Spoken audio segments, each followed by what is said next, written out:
ವಿಪಕ್ಷದ ಬುಡಕ್ಕೆ ಹೊಗೆ ಆಗ್ತಕ್ಕಂತಹ ಒಂದು ದೊಡ್ಡ ಪ್ರಸ್ತಾವನೆಯನ್ನು ಅಮಿತ್ ಶಾ ಅವರು ಮುಂದಿಟ್ಟಿದ್ದಾರೆ. ನೋಡಿ, ಮೊನ್ನೆ ಲೋಕಸಭೆಯಲ್ಲಿ 3 ಬಿಲ್ಗಳನ್ನ ಪ್ರೆಸೆಂಟ್ ಮಾಡಿದ್ರು. ಒಂದು ನಮ್ಮ ಕಾನ್ಸ್ಟಿಟ್ಯೂಷನ್ಗೆ 130ನೇ ಅಮೆಂಡ್ಮೆಂಟ್ ಬಿಲ್ಲು, ಎರಡನೇದು ಯೂನಿಯನ್ ಟೆರಿಟರಿ ಅಮೆಂಡ್ಮೆಂಟ್ ಬಿಲ್ಲು, ಮೂರನೇದು Jammu and Kashmir reorganisation amendment bill.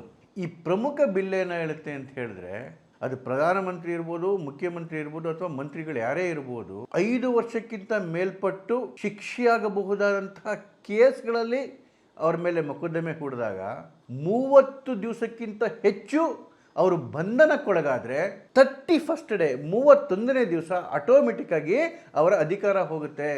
ನಮ್ಮ ಸಂವಿಧಾನನೇ ಹೇಳಿದೆ ಜೈಲಿಂದ ಅಧಿಕಾರ ನಡೆಸೋ ಹಾಗಿಲ್ಲ ಅಂತ. ಆದರೆ ಇದರಲ್ಲಿ ಒಂದು ಗ್ರೇ ಝೋನ್ ಇದೆ. ಏನಂತ ಹೇಳಿದ್ರೆ, ಜೈಲಿಗೆ ಹೋದವರು ರಾಜೀನಾಮೆ ಕೊಡಬೇಕಾ ಬೇಡವಾ ಅಂತೇಳಿ ಸಂವಿಧಾನದಲ್ಲಿ ಎಲ್ಲೂ ಉಲ್ಲೇಖ ಆಗಿಲ್ಲ.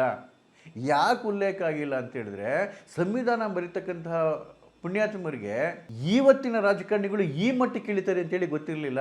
ಸ್ನೇಹಿತರೆ, ಇದರ complete video HNC live YouTube ಚಾನಲಲ್ಲಿ ಸಿಗುತ್ತೆ ನಿಮಗೆ. ಇದರ ಲಿಂಕ್ ಕೂಡ ನಿಮಗಲ್ಲಿ ಪ್ರೊವೈಡ್ ಮಾಡಿದೆ. ದಯಮಾಡಿ ಸಂಪೂರ್ಣವಾದಂಥ ವಿಡಿಯೋವನ್ನು ನೋಡಿ.